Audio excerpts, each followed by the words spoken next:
Binabati po namin kayo ng isang magandang hapon at magaling na we're back. Dito po sa aming paghatid sa inyo na Shakey's V-League. Second conference na po tayo, open conference. At ang maglalaban po sa araw na ito sa ating opening day, the Meralco Power Spikers going up against the PNP Lady Patrollers. Magandang araw po sa inyo lahat. Noel Zarate, kasama si Mosi Rabena. Ika nga kay Gary, ang tagal mong hinintay, babalik ka rin. Eto Tama. Na. Alam naman natin mga volleyball fans na panahon na. It's about time that the Shakey's V-League open. Ay, eto na. Magsisimula na. At open na open po rito kasi lahat ng mga alliances na nasanay po kayo, wasakin nyo na po yan. May bago tayong mga alliances, bago mga rivalries. These are the 8 participating teams. Cagayan Valley, FEU, Meralco, of course, Philippine Air Force, Philippine Army, Philippine Navy. Making its debut, the Philippine National Police, pati na rin ang SMART. So yan po yung mga 8 kupunan na maglalaban-laban dito sa ating tournament format naman. Tita Mosi, makikita naman natin dito that it will be a single round affair. Walang bracket-bracket dito. So all 8 teams will be going up against each other sa ating opening round. Tapos yung dalawa po dyan with the lowest record ay malalaglag heading into the quarterfinals. Pagdating po sa quarterfinals, single round na naman yan until makuha natin yung ating final 4. Ngayon, of course, pagdating sa ating quarterfinal round, carry over.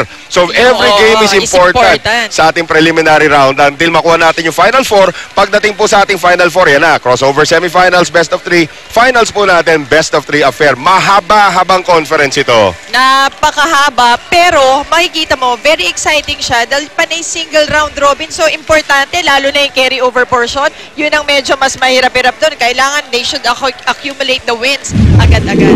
Pagpaka dito sa ating opening game, Meralco kontra PNP dito po sa Shakey's V-League Open. For the Patrollers for the Philippine National Police, number 17, Melissa Ogana. Number 1, Frances Molina. Number 4, Jeline Labrador. Number 5, Robbie Remigio. Number 9, Janine Marciano. And number 10, Michelle Datuin. Their libero, number 16, Justine Tadeo. Head coach for PNP, Mr. Bob Malena. For the Meralco Power Spikers, number 1, April Jose. Number 9, Maika Morada. Number 11, guest player Ivy Remulla. Number 14, guest player Stephanie Mercado. Number 15, Phil Cainlet. And number 10, their team captain, Maureen Penetrante Uano. Their libero, number 12, Jen Reyes. Head coach, Mr. Oliver Almadro. Itong kupunan ng Meralco is again a mixture of a lot of players, namely from FEU, Ateneo, and Lasal. That's right. Yun ang maganda, no? You see them playing together. At syempre, yung mga tao, nasanay nga, tama ka doon sa mga eskwelahan yan, di ba? Magkakaiba, pero ngayon, teamwork, di ba? Yan ang magiging tema nila. And April Jose scoring the first point of our second conference dito po sa ating open conference. Alam po natin, kaliwete si April Jose, former center of FEU. And she gets the first point for the Power Spikers. Kanina naghiyawan nung tinawag si Phil Cainlet at si Jem Ferrer. Alam mo, kamakailan lang nung ating first conference. At nag-strike zone before touches pa. Nalusot yun. And Maureen Penetrante Uano, former MVP, getting it done. Alam mo, nung ating first conference, nakita natin na magkalaban si Jen Reyes at saka si Phil Cainlet nung finals, NU versus Ateneo. Yup, pero ngayon, sabi ko nga, kailangan nila ng teamwork. At ito, maganda, no? Yung pagkikita muli ni April Jose at ni Morada. Right, Molina. It's once again. Molina scoring the first point now para din sa kupunan ng Philippine National Police, the Patrollers. And if it's Fun Family Pizza, it's gotta be Shakey's. And we are back. Service, masyadong malayo para dito kay Remigio. So it is 3-1 right now in favor of Meralco.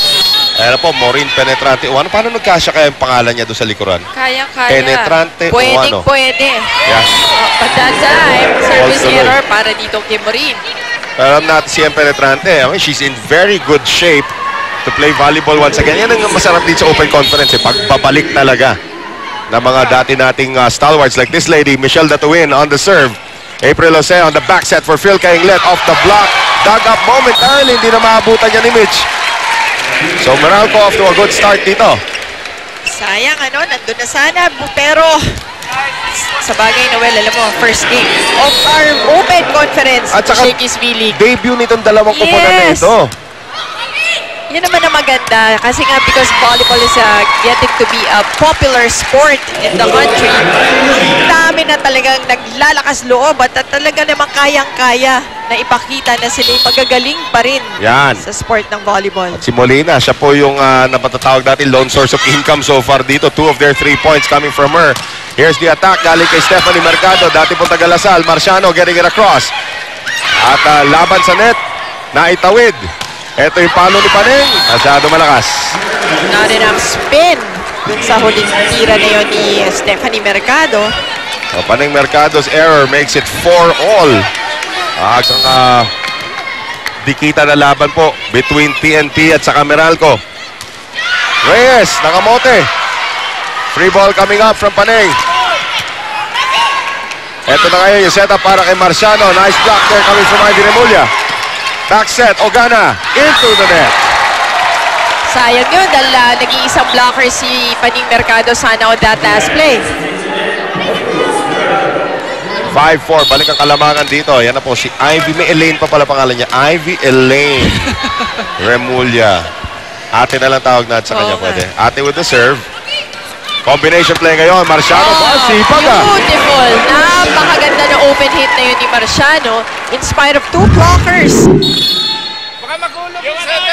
Ogana on the serve. The lefty from Cebu. Over-received that time. Marciano tries to get it across. Quick set. Papunta rito kay Micah Morada. Dati mga taga-FEU nagsama-sama. Marciano in! Ito, third ball to. Naitawid yan ni April Jose. Another one. Marciano. Nice dig there from Paneng Mercado. Quick set ngayon para Micah Morada. Smartly, Micah Morada. Kitang-kita yung corner na yun. Very much open para kay Micah Morada. And salamat sa mga kaibigan natin sa Rexona Anti-Perspirant Deodorant. It won't let you down. Alam naman natin si Micah Morada kahit nasa FEU pa yung naglalaro. Very high leaping, napakasipag. Marciano, nagpapakita nga sipag din ulit dito. Ang ganda niya, Marciano in the open. Kasama niya dyan si Molina. And now the serve will be done by Jeline Labrador. So it's Marciano now and that to win in front. Isipin mo, kung talagang mga pulis talaga itong mga to. Kaya nga sabi ko, i-frame na natin. Ayoko. Hingi tayo na. Mahirap na. Back up. Oo. Konti lang naman. Di naman tayo napapatrouble eh. Oo nga. Parking lang.